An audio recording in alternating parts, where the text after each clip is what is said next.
بسم الله الرحمن الرحيم، والصلاة والسلام على أشرف خلق الله أجمعين سيدنا محمد وعلى آله وصحبه وسلم. عليك أفضل الصلاة والسلام يا حبيبي يا رسول الله.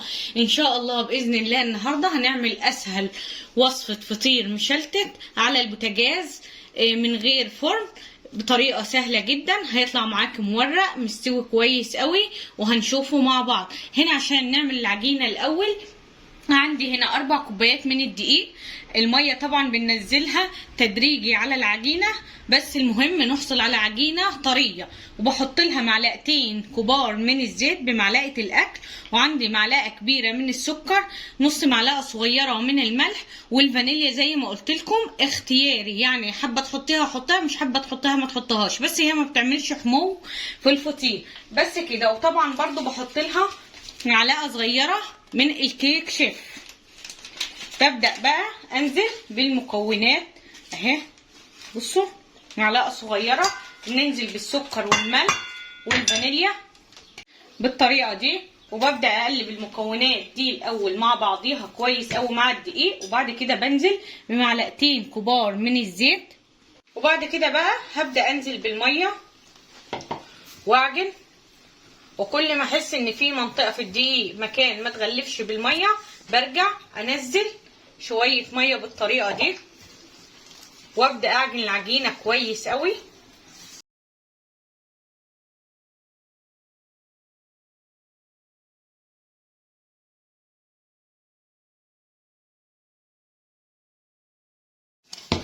زي ما انتم شايفين العجينه اتعجنت كويس قوي معايا. بصوا اهم حاجه ان هي طريه. كوبايتين ال4 كوبايات دقيق خدوا معايا بالظبط 1.5 كوبايه من الميه عشان العجين تطلع بتلزق معايا بالطريقه دي. طبعا دلوقتي هرش عليها رشه دقيق بالطريقه دي اهي، واضغط عليها واغطيها بكيس من البلاستيك، وهدخلها التلاجة بالظبط 10 دقايق، وبعد كده نبدا نقطعها مع بعض. العجينه خلاص هنبدأ دلوقتي نقطعها مع بعض. عندنا هنا زيت ببل ايدي اهو، كرة صغيرة جدا. بصوا العجينة معايا شايفين، بلمها كويس قوي من تحت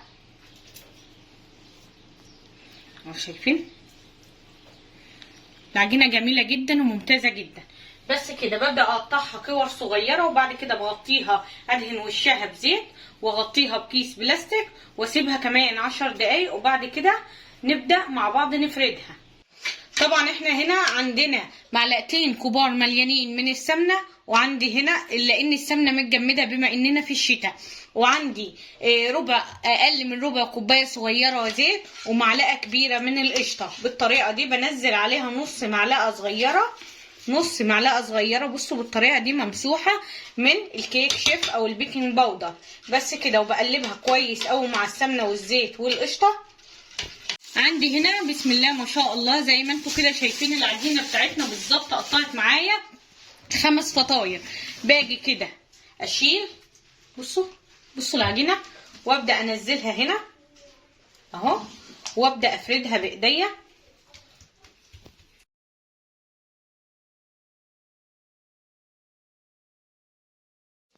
وبعد كده بجيب كده حبة من الخليط بتاعنا، وابدأ اعملها ظرف واركنها على جنب، واجيب واحدة تانية انزلها في الخليط وابدأ افردها بالطريقة دي.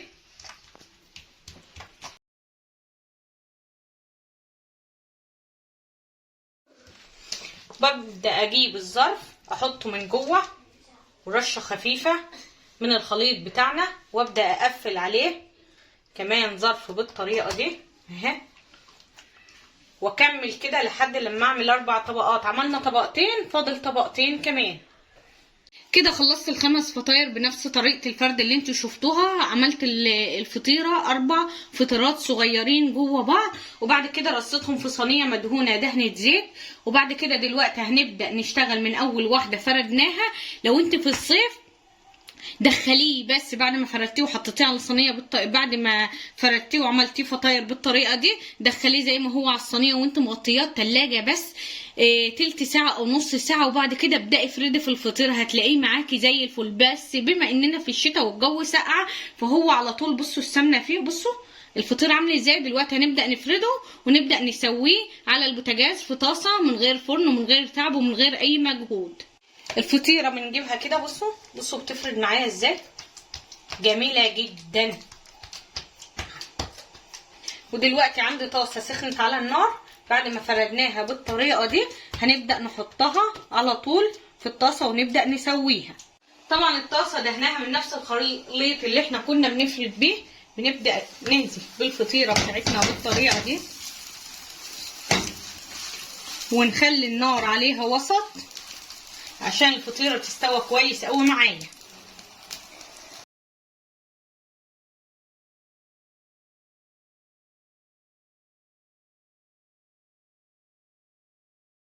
الفطيرة زي ما انتوا شايفين اتشمعت معانا من تحت، ببدأ اشيلها كده واقلبها على الوش التاني، والنار برضو عليها وسط من تحت. بعد ما اتشمعت وبدأت تاخد اللون ببدأ اقلبها على الجنب التاني. شايفين اللون وشايفين الجمال.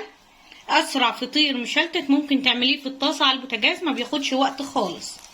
شايفين الفطيرة معايا نفخة ازاي اهو.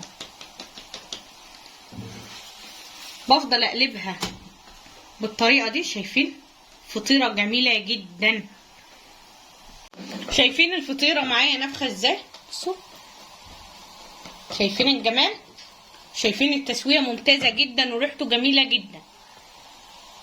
وكده الفطيرة بتاعتنا خلاص استوت كويس قوي، مورقة من جوه، وهنشوفها مع بعض. هطلعها وابدأ احط واحدة تانية غيرها. كده الفطير بتاعنا للنهارده خلص. والله العظيم طعمه جميل جدا، سهل جدا، عملناه بطريقه بسيطه جدا، ما خدش معايا ساعه.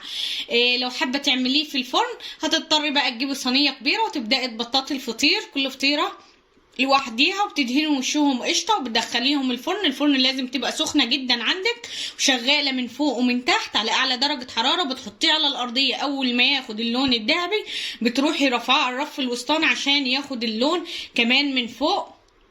بس تسويه الطاسه اسهل بكتير من تسويه الفرن، ومخدش معانا وقت ولا قشطه ولا اي حاجه، ومورق وجميل جدا معانا. طبعا بصوا الفطير، بصوا الفطير، بصوا عامل ازاي. شايفين الجمال، جميل جدا. بصوا بقى من جوه، بصوا عامل ازاي من جوه. طبعا هو لسه سخن. بصوا طبقات من طبقات، كل ما بيبرد كل ما بيبقى جميل جدا ومورق. دي كلها طبقات، اول ما بيبرد بتبص تلاقيها زي الفل معاه اهي. بصوا الفطير جميل جدا وخفيف جدا وطعمه جميل جدا والله العظيم. فاتمنى بجد تجربوا وصفه النهارده. لو عجبتكم الوصفه ما تنسوش تحطوا لها لايك. زي ما قلت لكم حطيناها على طاسه سخنه والنار شغال عليها وسط من تحت، وكل شويه اقلبه على جنب لحد لما خد اللون معايا واستوى. رحت على طول مطلعه، ما بياخدش اكتر من 3-4 دقايق على البوتاجاز بالطريقه دي، وبتاكلي احلى فطير مشلتت سهل جدا. شايفين الورقه عامله ازاي، شايفين الفطير ومستوي واخد لون جميل جدا، فطريقته سهله جدا. فاتمنى بجد تجربوه بنفس الطريقه. لو مش طريقه ممتازه وعجينه مظبوطه ما كنتش نزلتها لكم. كمان تسويته، كل ما بشيل فطيره وباجي احط التانيه بروح دهنه زيت خفيفه وحاطه الفطيره اللي انا فردتها على الرخامه واسويها بنفس الطريقه. فيا رب تكون وصفتي للنهارده عجبتكم. لو عجبتكم الوصفه حطوا لها لايك وشاركوها مع اصدقائكم. ولو لسه بتشوفوا القناه لاول مره انزلوا اعملوا اشتراك للقناه وفعلوا زر الجرس للكل عشان كل ما انزل فيديو يوصل لكم. واهم من كل شيء صلوا على رسول الله، عليك افضل الصلاه والسلام يا حبيبي يا رسول الله.